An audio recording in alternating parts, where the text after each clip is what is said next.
Okay, guys, welcome to our Zoom class for Tuesday evening, September the 11th. Dr. Lamb, there was a problem anyway. I was trying to get him the ID. He'll be joining us in a minute. Then I'll be having to stop to give him some access. But anyway, we've got a lot to cover this evening, and I'm waiting for him to come online because I think the first thing that we need to talk about is, what our plans are. And I think once there you are, Dr. Lamb. Once we get that taken care of, then I think we can move on with our plans for tonight. So let me take care of this first.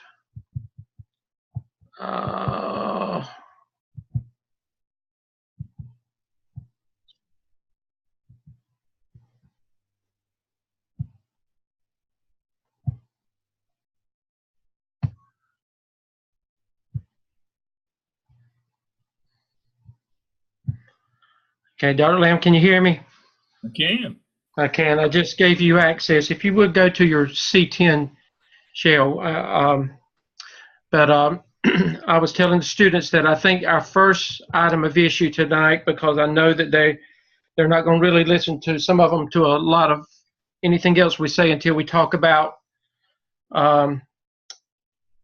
Hurricane Florence and then talk about our plans for what we're going to do. So if we can, let's talk about that first and have a plan of action for what we intend to do. I think, Dr. Lamb, we went ahead and decided that there would not be a Zoom session on Thursday night, so they can know that. So know that there will not be a Zoom session scheduled for Thursday night because many of you will be dealing with other issues and may not even have access to anything. We hope that that's not the case, but we're moving forward and trying to make things so that you don't have to have that at least on your mind on Thursday evening. The other thing, Dr. Lamb, you and I both have gotten several emails and phone calls today about, what do we do, our work that is due on Sunday night. South Carolina has already, they've not been in school as of today. Many of our North Carolina schools, after today, there will be no school for the rest of the week. I know my county, it ended today.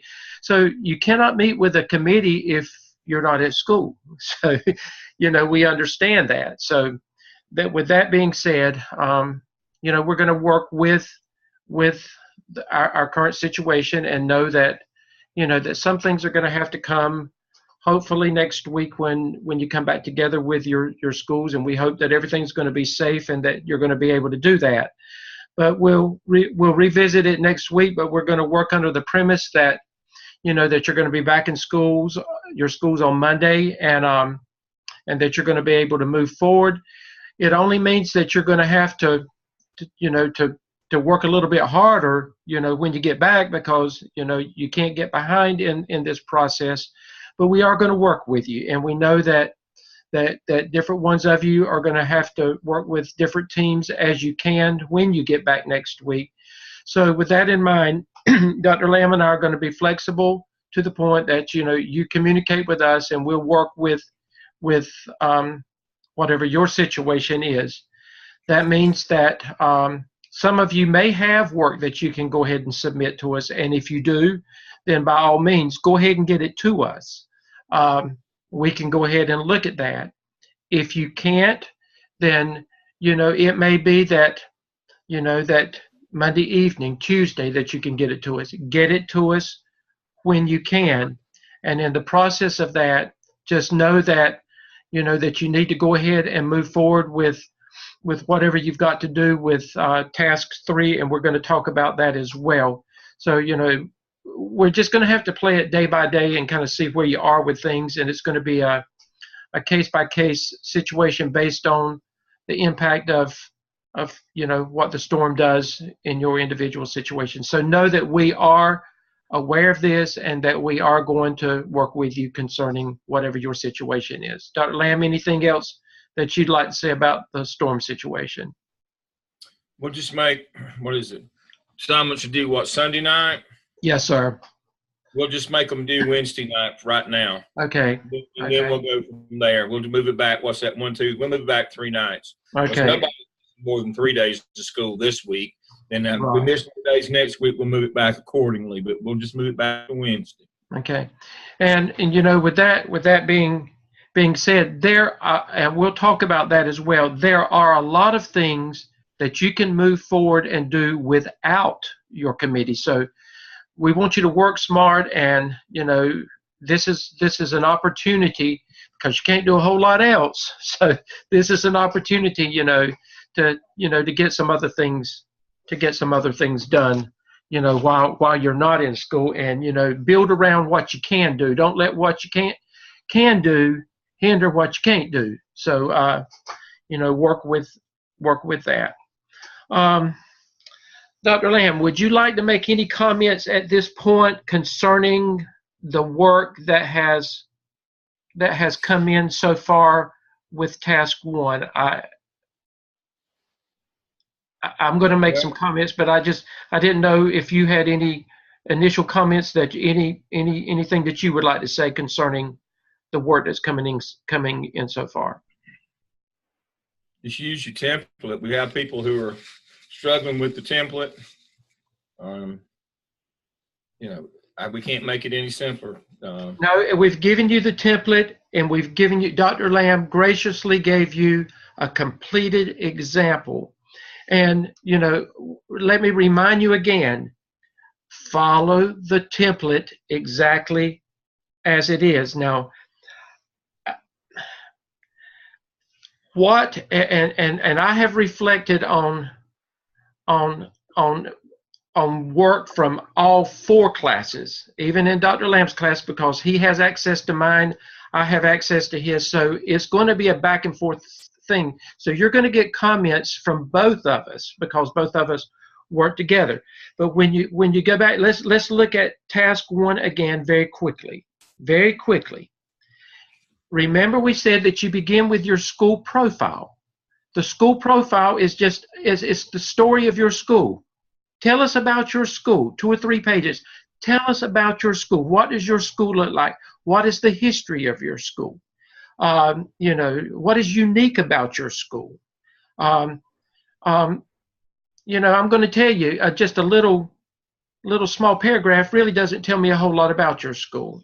This is going to be something that you're going to use over and over and over again. You're going to use it with evidence 1, evidence 2, evidence 3, evidence 4, evidence 5, evidence 6, and then it's finally going to be put as the first thing after your header sheet for what is finally submitted to DPI. So make sure that it's quality work.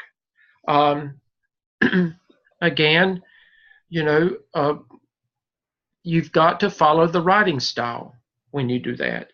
And then we've talked about, for task 1 was very, very simply, we said follow the template. First of all, PLC research. You write up there your heading, PLC research. We said APA style with a minimum of 3 references, that you talk about what is a PLC, what does a PLC look like.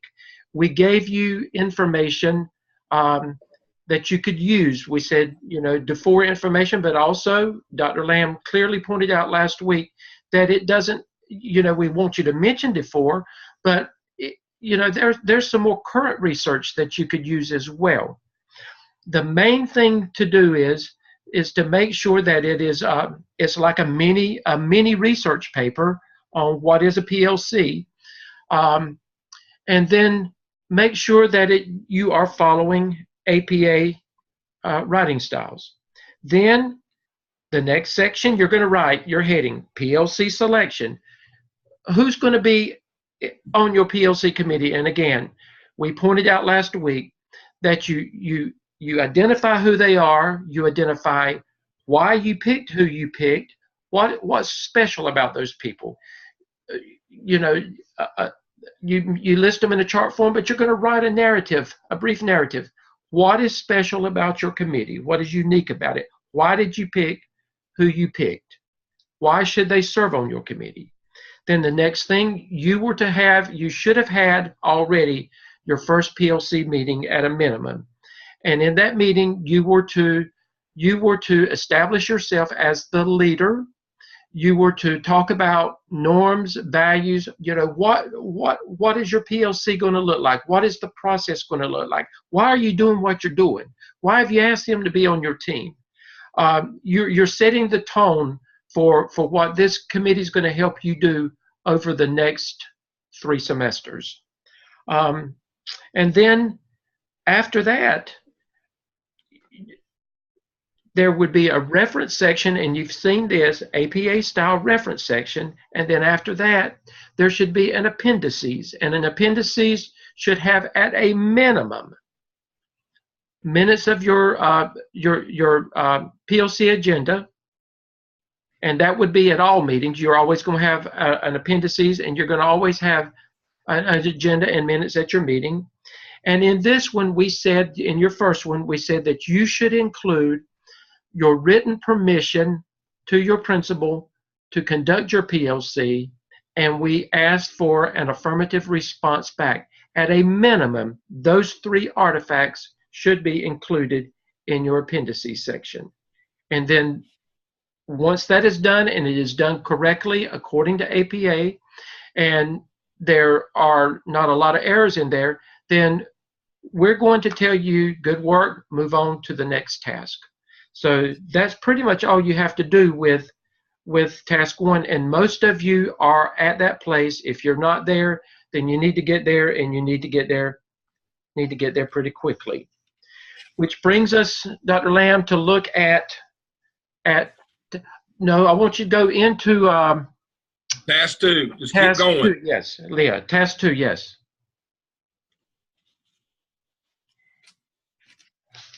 Keep going. Okay. Okay. And with task 2, I lost my paper. Oh, here it is. With task 2, you've already established everything with your committee. Task 2, there are 2 prompts for task 2.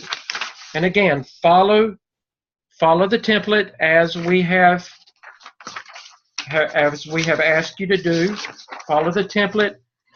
Prompt 1 says candidates will describe and evidence collection strategies and criteria in the process of identifying the most pressing need.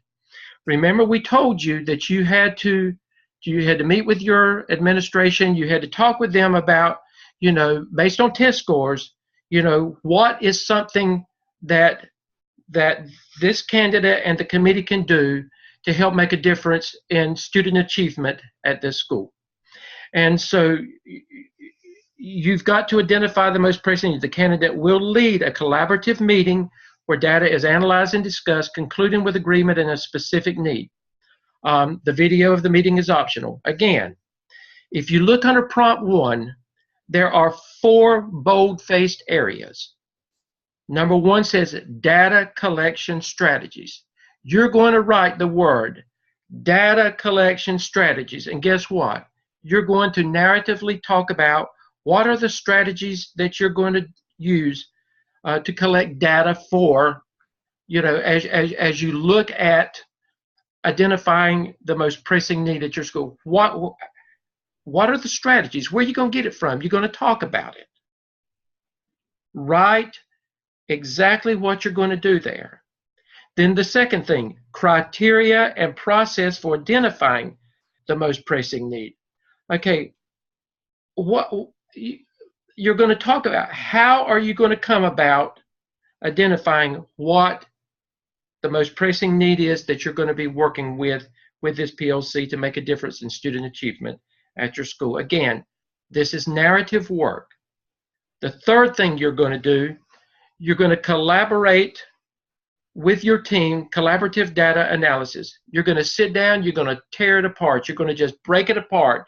You're going to look at everything. You're going to analyze everything that you have collected. Your data collection strategies, your process. Then you're going to take the puzzle and just throw it on the table, and y'all are going to tear it apart and look at it. And once you look at it, that brings you to the fourth area, the most pressing need. After you've done all of that, then you and your team will identify, based on everything that you've done, 1, 2, and 3, this is what the most pressing need is in student achievement. And this is what, as a PLC, this is what we're going to address. This is what we're going to do. Dr. Lamb, anything else from that? No, just keep right on going. Prompt 2. There's 2 prompts to this. Once you do that, now everything that you've done in prompt 1, I want you to look at prompt 2. You've written about it in prompt 1. Guess what you're going to do in prompt 2? You're going to visually talk about what you've done in prompt 1. Prompt 2, data is graphically represented in the narrative in the forms of charts, tables, graphs, etc. These visuals are to be used to illustrate and support the data analysis and conclusion. So everything that you've done in prompt 1 that you have written about, that you've talked about, you're going to show us in prompt number 2. You're going to visually show it in various forms. Now, notice what it says. In forms of charts, did it say a chart, a table, a graph? You can't just do one little thing and say, well, I have met this need. This is a pretty detailed area, and when we look at that, it should tell a story about everything that you've done in prompt 1. I should look at that and say, yeah, they made a good decision. This is clear as to why they picked this as their most pressing need. The numbers are strong. They're clear. I understand. Right. There shouldn't be any question. Now, remember, if you do a visual, remember there should be some narrative explanation about what we're looking at. It shouldn't be just a bar graph and we don't know what we're looking at. So make sure that you are following APA with your visuals. Okay. Lamb, that's all I've got to say on task 2. Explain what APA with your visuals is. Okay. I want you to go, if you would, go back to Blackboard, and I want you to click on. We have a APA resource area there. Plus, it's in your handbook. Okay, and we have chosen to use Purdue OWL resources because they're good. Click on the top one, Purdue OWL APA.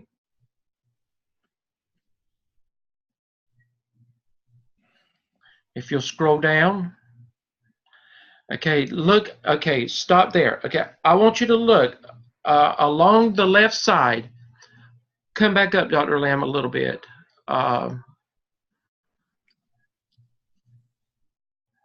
Okay, go to the top one, in-text citations. Okay, now this is what you've done already in task 1. When you did your PLC research, those were in-text citations. So I had to tell several of you that it was not correct, that you did not have it cited correctly or referenced correctly. This will show you how to do it correctly if you're having problems there. I have gone through this. This guide will give you, it will help you with anything that you really need to know about APA. If you want to know about how to tables and figures, and that's what you're going to be working with. It talks about it. It gives you examples of what they look like. But you're going to have to spend some time studying this and looking at this based on whatever you're using, that you're following the correct APA formatting for whatever you're using. It tells you whether it's a table, a chart, or whatever. It tells you what to do. And remember, we said that they're all called, Dr. Lamb said last week that they were called figures. They're all called figures. All right, now, the main thing is, once you present your figure, let me go back to the first part here. the narrative that picks up directly under the figure should say figure 1, 2, whatever it is. It will provide the source of where it came from, NCDPI website, state report card. But then there should be a sentence or two telling us what's important in that figure, where we should direct our attention to. The difference between these two subgroups or this overall score. Tell us what we're looking for. That's APA, and that's right here.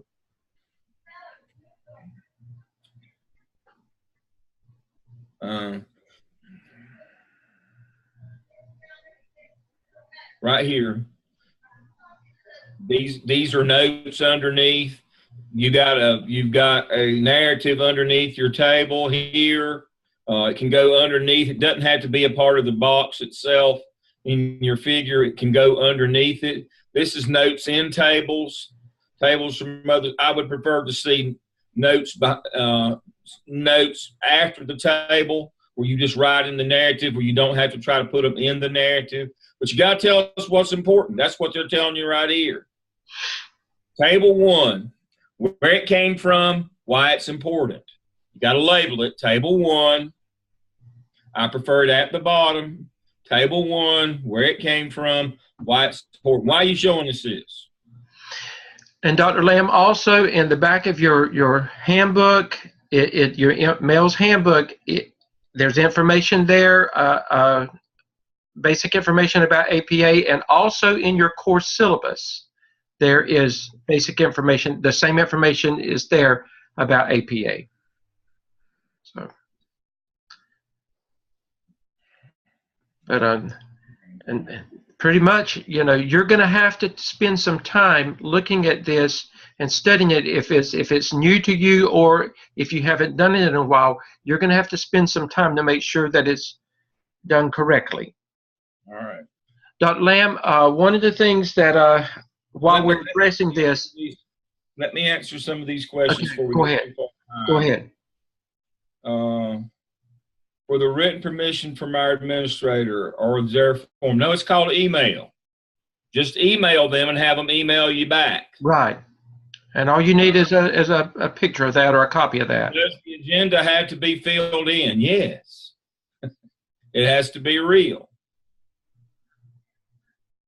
When can we expect to hear where our work is acceptable? We'll let you know within 24 hours. We grade every day. I got the grade. I graded earlier today. I'll get it later tonight if I can get home through the storm. Where is the rubric for the app sale? It's in the Mail Scale Handbook. It's under prompts and tasks. It's pretty much everywhere in all throughout this. All throughout this, you've got your app sale task and prompts that has the rubric. Here's your template. We've got the handbook that has the complete state grading scale in it. They're all here. If you're missing those, we're behind here. We're behind the curve. Can two be integrated into one? No. They have to be separate. Follow the template. You folks, we're smart enough to figure it out. But now that's not the way it works when you're doing rubric grading with people who don't know you and who are anonymous. They have a template that they follow. They can't say, "Oh, well, she's a good student. We know what she meant." That's not the way it works. Follow the template. Make it easy for your graders. Don't put several things together and think that they're smart enough to figure it out. We are, but that's not the way they grade. We've explained that multiple times. These people that are going to grade this not going to know you, don't care to know you, don't care anything about you. They only grade the work against the rubric. If it says to have a section on PL research and you just have one big section and they have to hunt your work inside of that to try to figure out if you met the prompt, it won't go well for you. Don't poke the bear. There's a system here that works. And that's especially in this one that we're very detailed and we follow that template exactly.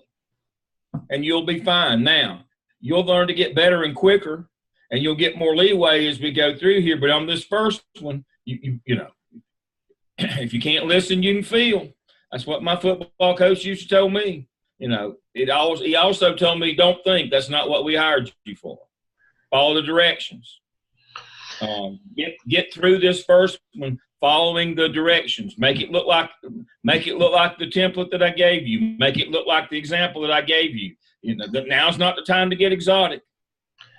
Do what you're asked to do, and you will be fine. You'll get more freedom and more flexibility later. That's not the purpose of the app sale. The purpose of the app sale is to follow a specific format for closing the gap that the state puts out. And a big part of this is, can you follow directions without losing your grip? If you're one of those people who can't follow directions and you just can't, it's too restrictive, you're not going to do well. I'm going to tell you now, you're not going to do well. You got to be able to follow directions. Dr. Lamb, somebody asked a question because I sent several back and I said, I don't see your references or what. Somebody said, well, we're putting it at the very end. I need to see it, Dr. Lamb, we need to see it after each task. Then you can pull them out and put it together at the end. Before the appendices. And that reference section will bump down each time you add another task. Okay, start with the reference section is immediately after task 1. When you add task 2, it'll be immediately after task 2. And it will contain all the reference from task 1 and 2. And then it'll be immediately after task 3, and it will contain all the references from task 1, 2, and 3. And then it'll be immediately after task 4. And it will contain all the references from 1, 2, 3, and 4. And then it will be immediately after task 5, and it will contain the references for, guess what, 1, 2, 3, 4, and 5. It bumps down. It rides down in your paper. And the appendices stays behind it always. Right. And what some had done, they had gone to the very end and put it there, and you didn't know it, and I didn't know it, and I'm not going to go looking for it. So it's not in the right place. It's not there. You got to put it back up there. So you think your graders are going to hunt it? If it's not where they expect it to be, they will not go find it. They will not go hunt it. It's not there. So, and we realize this is a learning process the first time. It's a learning process. So, but the curve can't be this steep. We got to move on. No. Got to be in the right place. There. And another thing, Dr. Lamb, you and I cannot continue looking at the same work 4 and 5 times from one student. Mm-mm. We've been pretty patient to begin with, but that has got to stop. You've got to do better. I don't mind looking at it and send it back and say send it back, but we can't look at everybody's work 4 and 5 times, and so you've got to do better with that. So make sure that you're working on that to try to get better as you're doing future tasks. All right, I have a question here that says I've got some scores not broken down by standards or report at the individual student scores. Do you have a recommendation for analyzing data like that? Well, yes, that's what you want. You want it by individual student. You can add them up and see what your average scores are. You can divide them into subgroups. You can do a lot. You have the raw student scores. You just pick the criteria that you want. That's better than having it by standards. All right. Can you clarify if the peer review should be in the discussion board and Dropbox? Yes. I can't cover this enough. That's why we have a place. That's why we have boxes for them in both places. Peer reviews go in discussion board to help the person that you peer reviewed. They go in Dropbox for me to grade them. Can't tell you that enough times. They go in 2 places. That's why we have places for them to go in 2 places. If you have places for them to go in 2 places, then they go in 2 places. Can't be any clearer than that. Thanks, everyone. I was looking for the state grading. I don't know. The state grading rubric is in everything that we do. Even the notes that we were just reading you, that in green was the state grading rubric. It's completely in. It's in the scale handbook. It's everywhere. But if we go back to where we were when I put with those scores that we have to do the math on, how do we title that? You just tell us where it came from. Where'd you get the scores from? That's all you have to title it. This is the state grading rubric right here. To achieve an accomplished evaluation score in task screen, I have gone in and copied and pasted the state grading rubric from you.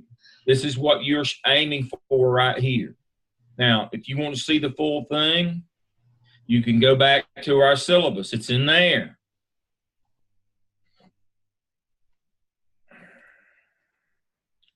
It's in the scale handbook. It's in most the scale handbook has it. The syllabus has it. I'll open this one up right quick. It should be quicker than the scale handbook.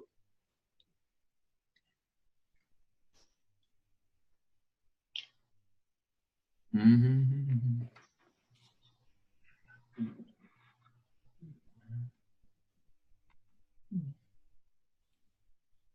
Come on, you can do it. There we go.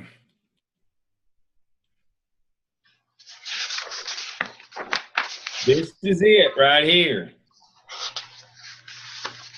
This is the state grading rubric. Why do you think everything we tell you in the notes and what we keep telling you, where do you think we came up with that information from? The state grading rubric. I heard Dr. Sedman tell you again tonight, research on PLCs must have a minimum of 3 sources and written in APA format. What does the state grading rubric say for accomplished? Must have a minimum of 3 sources written in APA format. We're not giving you directions and advice and then saying, oh, but wait a minute, this is the grading rubric over here. Our suggestions and advice and directions we're giving you are the grading rubric for the state. The template is set up that way. Everything we tell you is not our opinion. It comes straight from the grading rubric. Documents the PLC members, their role, strengths, and other significant details.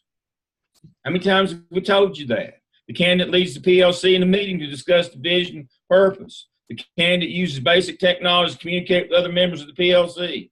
Candidates describe data collection strategies and criteria in the process of identifying the most pressing need. Data is graphically represented in narrative in the form of charts, tables, graphs to be used to illustrate and support the data analysis and conclusion. Provide evidence that you can lead a collaborative PLC meeting. I mean, did you think we were just making up the stuff we were telling you and then open later on that it would fit the grading rubric? No, we're telling you in terms of the grading rubric. So if we go back and look for task 1, remember what the accomplished column is here.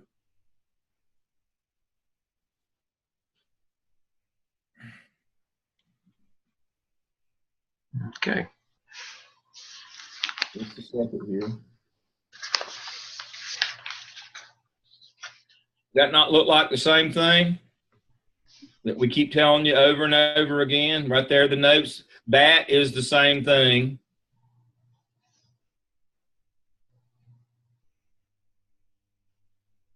That is the same thing as that. Straight off the state rubric. Why do you think our folks get good scores and we never have problems? Because we teach you from the state rubric. We don't teach you what we think you ought to know or what we want to do. We teach you straight off the state rubric. And all of our materials are part and parcel of that. Our templates are the same as the state grading rubric. Everything we give you an example. It's got the same columns and heading. Everything that we have is an example of the state grading rubric all the way through the program. That's why we never have people who have a problem passing their portfolios. And so you need to understand that we're not going to say, well, we'll let you decide to do something different. Follow the directions. First thing you learn in the Army, find the manual. Second thing you learn, read the manual. Third thing you learn, follow the manual.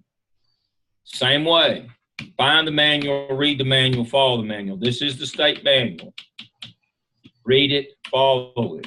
You'll be better off. You'll get an opportunity to show your creativity and your unparalleled excellence later on in the program. Not this time. You'll get that. You'll get that chance. Mostly in your last semester. You get a little bit next semester, but that last semester, you're going to get to do wonderful things that show your brilliance, just how creative, industrious you are. But not now. Find the manual, read the manual, follow the manual. And Dr. Lamb, I'm going to say this. I know for some of you that this is probably almost a culture shock. This is not a teacher ed program. This is an administrative program, and that's why we say it like we're saying it. That's why we push you like we're pushing, because administration is a whole lot different than the classroom. And if you're going into administration, remember we told you, if you're in the classroom still, you got to take off that teacher hat and you got to put on the principal hat as you are completing this program. You've got to think like an administrator, and the world is a lot different from that perspective. So we're pushing hard, and we have to, and we're not going to stop. Well, you got to change your lens from one side of the table to the other. But I'm going to tell you right now, you've got, in order to get a job in this business, you've got to be able to convince somebody in charge that you're a responsible adult, that you're fully formed, that you're not going to embarrass the district and do something stupid and have ice cream all day and ring the bell early and do stupid things. That you're going to be a responsible adult. But that also, more importantly than that, they have to believe that when they tell you something to do, you'll do it. That when they give you directions, you will follow them. We had the last face-to-face collaborative partners meeting in the spring that we had on this campus. The superintendent from the school district here, in the county that Gardner Webb resides, at our main campus, he summarized that collaborative partners meeting of superintendents and principals that shaped this program. And the last thing that he told us was, if we didn't do anything else, if we could teach y'all how to follow directions, we would have done our job. I can't make that up. And you could call him up and ask him. Dr. Stephen Fisher, he's superintendent in Cleveland County Schools in Shelby, North Carolina. That's exactly his charge to us as a graduate faculty at Gardner Webb. If you could just get them to be able to follow directions, that would be a bonus. That would be an improvement over what we're getting now.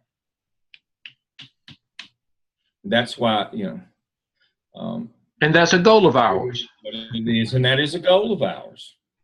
I'm not asking you to like it. I'm asking you to do it.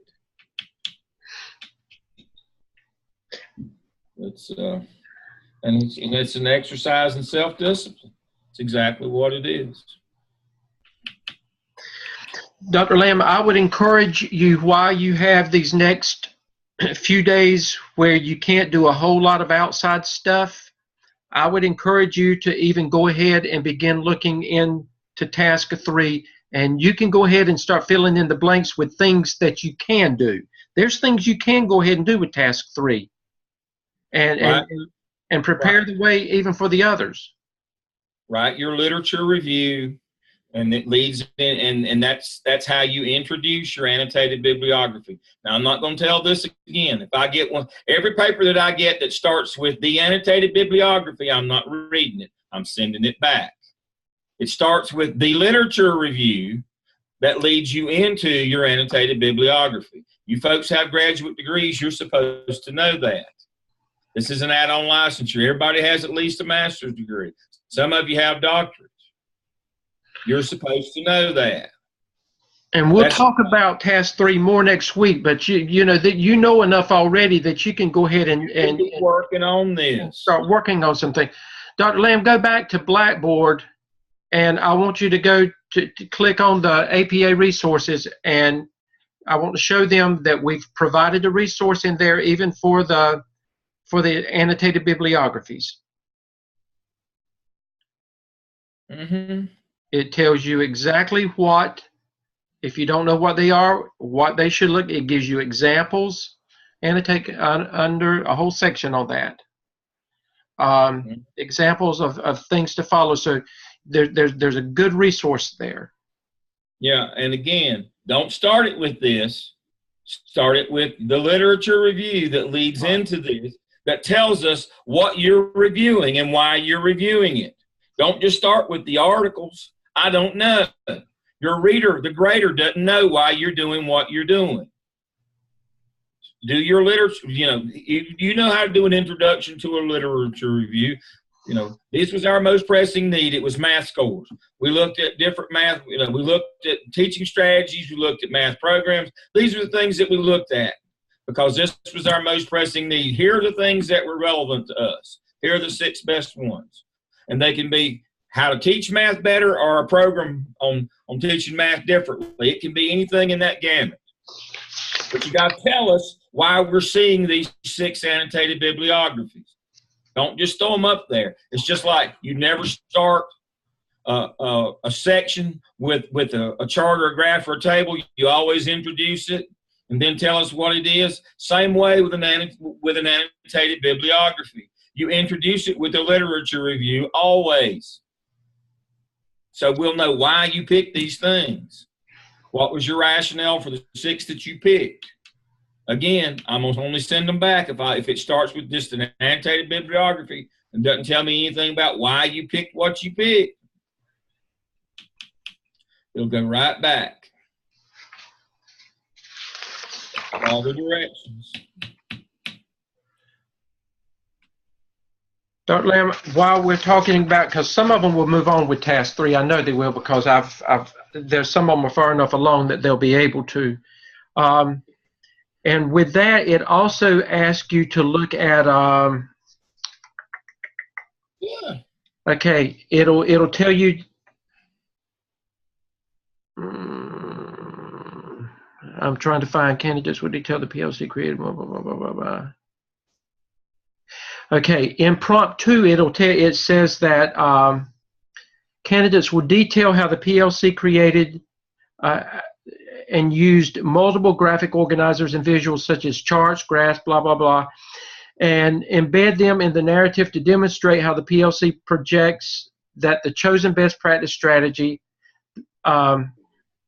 Anyway, it says that suggests the use of a technology not already being used.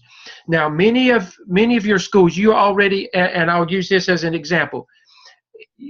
You may use Study Island. You may use Reading Mates. You may use an Edmentum program, with some type of technology-based program. What it's telling you is that when you're looking at your identified problem, it's asking you to look at a technology program that possibly could work, that you could recommend to your administration, to your school improvement team, possibly could work to help make a difference with your identified problem that you're not already using. So you're going to have to do some research into technology-based, research-based programs that are out there as well. So that is a part of task 3. Yeah. Now, before you ask me, that's not an absolute deal breaker if it's not technology based, but we want you to do your best to try something technology based. Right. Now, Melissa just had a good point. You ought to use the grading rubric language in sections of your peer reviews and your papers as well. I saw that. That was a good comment, Melissa. That's a good comment. Especially you can use those languages in your paper because that picks up grading clues. Again, we're trying to condition, we're kind of condition our graders to give us good grades. Anticipatory set, just like with emerging or beginning readers, we're trying to encourage that anticipatory set. If they see words or language that they recognize, that's a good thing. You need to use that in your peer reviews as well. You need to learn to use the language of the rubric. When every time you've heard us talk about these tasks and prompts, we've used the same language, whether we were just talking extemporaneously or whether we were reading it from the script. That's because we have gotten in the habit of speaking to the language of the rubric. The more you talk about it, the more you write to it, the better your scores and grades are. You'll notice pretty much every section when we introduce a task to you, you look at the handbook. We'll have some terms, some common language terms that we're all talking about the same thing. That's important in our business.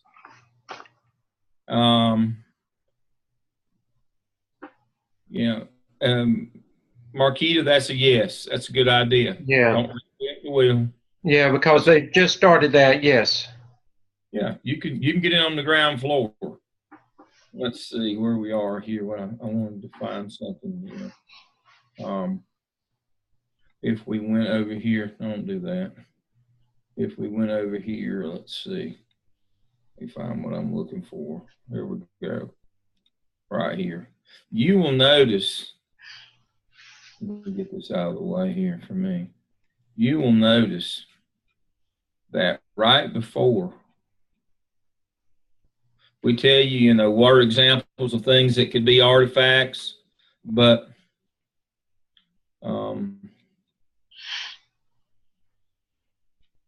that's too far down. I need to go back up.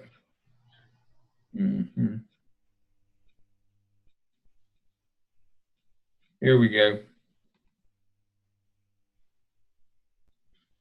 Information resources, descriptions, video clips, instructions, materials, and resources. We tell you all the way through, and we give you the language on each one of these, because these languages, and we tell you what you should produce, instructions, reminders. Now, I'm going to show you the reason. What I'm trying to explain to you here is when you get a little further along, and we start looking at other evidence artifacts, and let me do that quickly.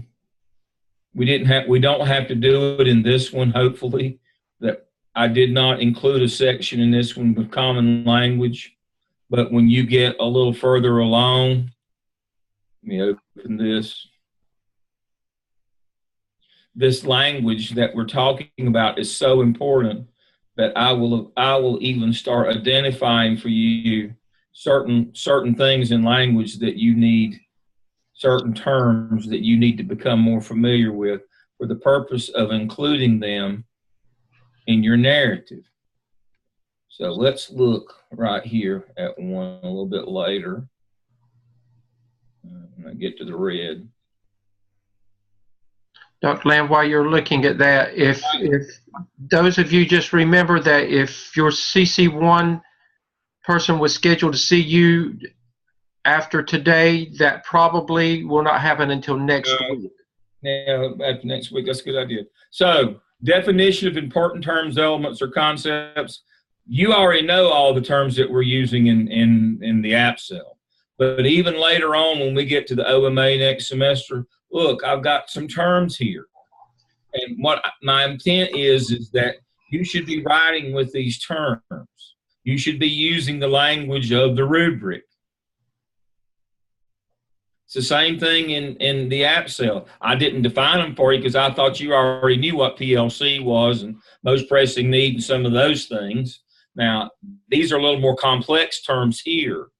But the purpose is to get you using those, getting you to use those terms in your writing, that language, where you develop that professional vocabulary that you can communicate with people and they look at you as an administrator, not as a teacher. Let me say that again. That's very important, that you learn to speak in this language, the language of our profession, from this side of the table, so that you at least sound and hopefully look like one of us. That's how you get hired. If you go in and you can't speak the language, nobody will hire you. I'm going to speak to that in your last semester. I'm going to work with you on interviewing. You have one interview with lay people in your community where you don't use any of this jargon because they won't, or acronyms, they won't understand you. You don't want to talk down to them. But you're going to have one interview. You got one shot everything you know, to make yourself at least sound like you're one of them, one of us. The way to do that is all along the way, you need to begin to write using these word terms and speak using this vocabulary. It needs to become a part of your vocabulary and your writing repertoire every day. So when we get back here, so again, these are the things that, Melissa made a great point. You should use these terms when you're peer reviewing. I should also see these terms in your narrative. Again, Dr. Lamb, I will say I have looked at all 4 classes. I have seen some excellent peer reviews. Mm-hmm. Excellent peer reviews. Yes, I have too. I read 3 today. So here in terms for the APTEL next semester, not next semester, next quarter, when we get through the APTEL, I've got important terms, elements, and concepts in it as well. That you need to be able to make sure that you know. It wouldn't be a bad idea to look at those now, because those have relevance for what you're doing right now. But you got to start talking the talk and walking the walk. But again, all the directions that we are giving you come directly from the state grading rubric. And here are all the standards that these meet, all the national standards. This is the state rubric, and this is why we do what we do. Now, if you follow the state grading rubric and you follow the directions, you can't help but be successful. That's what we're interested in, that you be successful. That you don't poke me too much. Don't make me get rid of my sunny disposition. The weekly schedule says put your peer reviews in Dropbox, not discussion board. You just put them in. You put them back for students, and then you put them in Dropbox to get your grade. Can't be simpler than that. There's no waiting. There's no grading on them. When you do a peer review, you go put it back in discussion board on the thread where you got it, where you picked up the document, and you put it in Dropbox. That's the end of that. We're not going to make this a discussion point. Follow the directions. Just go put it back in there where you got it, the review, where you got the document to review, put it in the Dropbox and get your score for having done it. And Dr. Lamb, sometimes when you're in the discussion board, Dr. Lamb and I may click on it, we may comment on it, we may just click on it that we've looked at it or read it. But, on some of them today, I put excellent feedback. But that's not your grade. That's just me letting you know that I am looking at what you're submitting to your peers to look at. Now, I've got it set up. We grade all of them. Right. When you put them in the assignment Dropbox. Now, you just get a comment when they're on the discussion board thread. You understand that. You get a comment back, good, excellent, bad, thin, when you put them back on the discussion board thread, because we read them. When you put them in the assignment Dropbox is when you get your grade.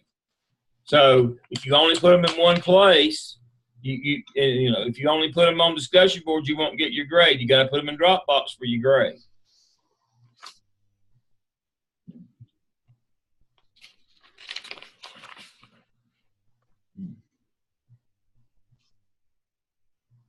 All right. What's next, Dr. Stedman? That's it.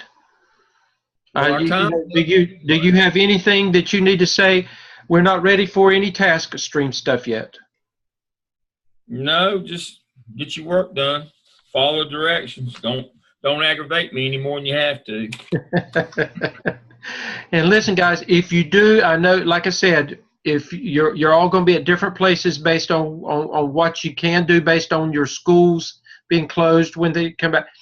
Get it to us as quickly as you can, but then we're going to tentatively look at next Wednesday as being the drop dead date for what would have normally been due this Sunday. Now, if you can get it into us this Sunday night, that's good. We'll go ahead and look at it.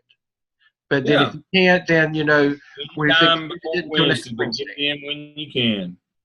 All right. Now, quite seriously tonight, we will not be on Thursday. Prayers for you and your families. Please listen to the evacuation officials. If you need to get out, get out. Don't worry about school. If you don't, if something happens and you can't have it done by Wednesday, that's not the most important thing. I've told the story before. I lost a brother-in-law who made a bad decision in a weather event like this. Don't be him. Don't be that guy. Don't leave your children or your grandchildren. Make a safe decision. This program, nothing's worth your life. We're not coming on the rest of the week. Nobody's visiting. So you have no excuse to try to find some place that's got power or internet or whatever. We'll be back on next Tuesday. And we'll kind of see if the Wednesday deadline, if that's going to be okay. I hope this thing I hope the weatherman's wrong and this thing completely misses us. But if it doesn't, I have prayers for all of you, and stay safe. If you need us, call, email. We'll be available. And I will be checking my email Blackboard up until I don't have power, and I hope that doesn't happen, Dr. Lamb. So. Then we'll switch over to me, and then I'll take off from my place in the Western Mountains. I'm sure there'll still be power there, and so I'll take off for it if I have to. Right. So we'll get your work turned around back to you. Okay. Okay. Good night, everybody, and y'all be safe. Night. Good night. Good night.